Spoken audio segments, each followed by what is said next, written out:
What's up, guys? My hair's a little crazy today because I woke up, decided to get after it. I had some tasks and chores to do, and it's the weekend, best time to get it done. And on that note, I wanted to emphasize the importance of kind of like having a positive attitude. Not necessarily being like saying positive things to yourself even though stuff's going crappy or whatever. Like, no, I'm not talking about that version of having a positive attitude.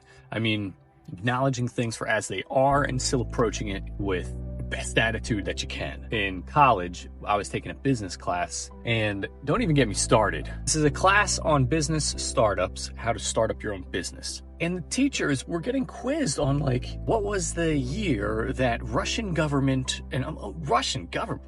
What does that have to do with anything? Anyway, red flags all around. It's like the final exam, and we're writing a paper, and the paper had to be written in class. We had 2 hours to write this paper. And it wasn't because of ChatGPT or whatever. This was way before ChatGPT. We had to write this paper in class. We had 2 hours. But I just remember thinking like, cool, I'm really good at writing. I'm going to write the goodest paper ever. Nah. But I was thinking like, this is going to be pretty good. Like I can write really well on the spot. So I'm going through, I'm flying through it, taking the full 2 hours reading and rewriting and all this jazz. And I handed in and I was like, nice. I was like, yeah, I think I got like solid A. And 2 days later, everyone gets an email from the professor, and they're like, hey guys, really great job on the papers. However, I don't know what happened. I was like, oh no, but I deleted everyone's papers. I didn't get a chance to fully grade them yet, so everyone's gonna have to come back in and rewrite their papers. Like, now keep in mind, we didn't save these things, and everyone was all pissed off. Everyone was like in the same email thread. So it wasn't like each person got sent the email individually. So they're replying and I'm getting sent the replies and I'm thinking the same thing of like, this is ridiculous. We shouldn't have to do this again. We already wrote the papers. But at the end of the day, what we had to do was we had to rewrite the paper. Coming at it from the perspective of positive attitude is kind of like, okay, well, this first paper that was written, that was the test drive. She did say to make it easier for you guys, it's going to be the same exact thing that you already wrote about. Topic's not going to be any different. So I was like, this is sick. If anything, this is an opportunity to do even better the second time and coming at it with a little bit more background information, more of like a better approach to how I wrote it the first time. If anything, the second one was wrote even better than the first one. Oh gosh, grammar.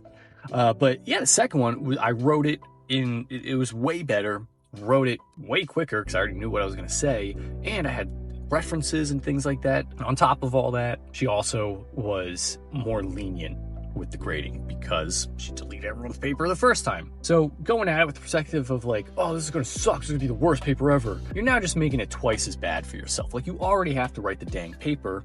You may as well go at it with a better perspective. And going at it with that better approach, it's like, I don't know, like I'll admit, like, yeah, I was pissed. I already wrote this paper, but maybe I didn't write it as well as I thought I did, because there was a lot of BS exams in that class. Like maybe she was going to grade really harshly because this was like a final exam. Like yeah, not only did I get like an A, like 100% on the thing, but this final exam actually bumped my grade up by a whole letter. By her deleting the final, it actually boosted my GPA. Like that's pretty awesome. So there's times when you're going to be given just like bull crap tasks. If you're talking to yourself, you'll be like, hey, this really sucks. You already did this thing. You're not too sure exactly why I got to do it. But approach it with the best attitude.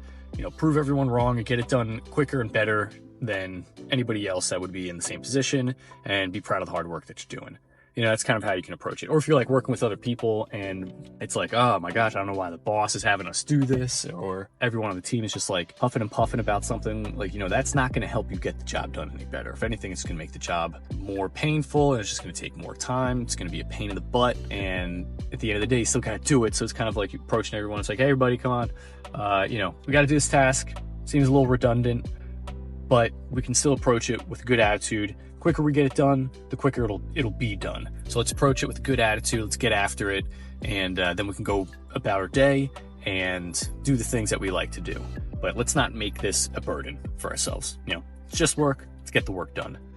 And it's like, okay, yeah, like I get it. The tasks ain't that fun. Task doesn't make that much sense, but we can still approach it with good attitude. We can still get after it and get it done. So hopefully you can take that perspective in your own life and apply it to all the bullcrap things that you gotta do. All right, guys. Peace.